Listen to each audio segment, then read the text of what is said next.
ಹೊಳಲ್ಕೆರೆ ತಾಲೂಕು ಪರವಾನಗಿ ಭೂಮಾಪಕರ ವತಿಯಿಂದ ಹೊಳಲ್ಕೆರೆ ಪಟ್ಟಣದಲ್ಲಿ ವಿವಿಧ ಬೇಡಿಕೆಗಳನ್ನು ಈಡೇರಿಸಬೇಕು ಎಂದು ಆಗ್ರಹಿಸಿ ಪ್ರತಿಭಟನೆ ಮಾಡಲಾಯಿತು.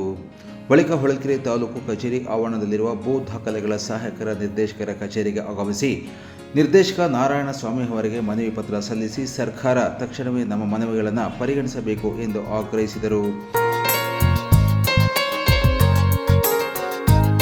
ತಾಲೂಕು ಸಂಘದ ಗೌರವಾಧ್ಯಕ್ಷರಾದ ಶಿವಣ್ಣ ಮಾತನಾಡಿ, ಸರ್ಕಾರ ನಮ್ಮ ಬೇಡಿಕೆಗಳನ್ನು ಕೂಡಲೇ ಈಡೇರಿಸಬೇಕು ಹಾಗೂ ಕಾಯಂ ನೌಕರರೆಂದು ಪರಿಗಣಿಸಿ ಎಲ್ಲ ರೀತಿಯ ಸೌಲಭ್ಯವನ್ನು ಕಲ್ಪಿಸಿಕೊಡಲು ಸರ್ಕಾರ ಮುಂದಾಗಬೇಕು.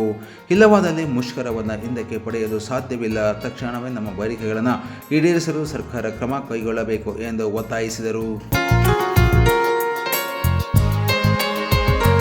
ಸಂಘದ ಅಧ್ಯಕ್ಷರಾದ ಶಶಿಕುಮಾರ್ ಮಾತನಾಡಿ, ಸರ್ಕಾರ ನಮ್ಮ ಬೇಡಿಕೆಗಳನ್ನು ಕೂಡಲೇ ಈಡೇರಿಸಬೇಕು. ಇಲ್ಲವಾದಲ್ಲಿ ಸಾರ್ವಜನಿಕರಿಗೆ ತೊಂದರೆಯಾಗಲಿದೆ.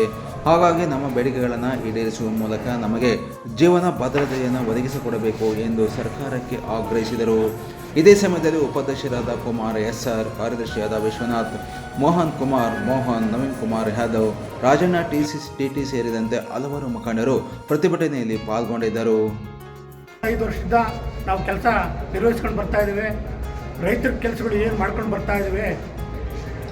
ದಿನಕ್ಕೆ ಫಸ್ಟ್ 300 ರೂಪಾಯಿ ಮಾಡಿದ್ರು, 300ರಿಂದ 600 ರೂಪಾಯಿ, 600ರಿಂದ 800, 800ರಿಂದ 1200 ರೂಪಾಯಿ ಫೈಲಿಗೆ ಕೊಡ್ತಾ ಇದ್ದಾರೆ.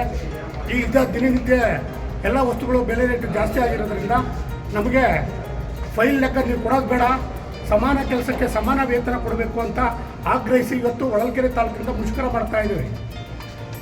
ಮತ್ತು ಏನು 20-25ರಿಂದ ಕೆಲಸ ಮಾಡ್ತಾ ಇದ್ವಿ. ನಮ್ಮನ್ನು ಒಂದು ಬಾರಿಗೆ ವಿಶೇಷ ನೇಮಕಾತಿ ಕಾಯ್ದು ಮಾಡಿರಿ ಅಂತೇಳಿ ಕೋರ್ಟ್ ಸಮೇತ ಹೇಳಿದ್ರಿಂದ ನಮ್ಮನ್ನು ನಿರ್ಲಕ್ಷ್ಯ ಮಾಡ್ತಾ ಇದ್ದಾರೆ. ಅದಕ್ಕೋಸ್ಕರ ದಯಮಾಡಿ ಒಂದು ಬಾರಿಗೆ ವಿಶೇಷ ನೇಮಕಾತಿ ಅಡಿಯಲ್ಲಿ ಎಲ್ಲರನ್ನ ಕಾಯ್ದು ಮಾಡಬೇಕಾಗಿ ನಾವು ಕೇಳ್ಕೊಳ್ತಾ ಇದ್ದೀವಿ. ಸರ್ಕಾರನ ಒತ್ತಾಯ ಮಾಡ್ತಾ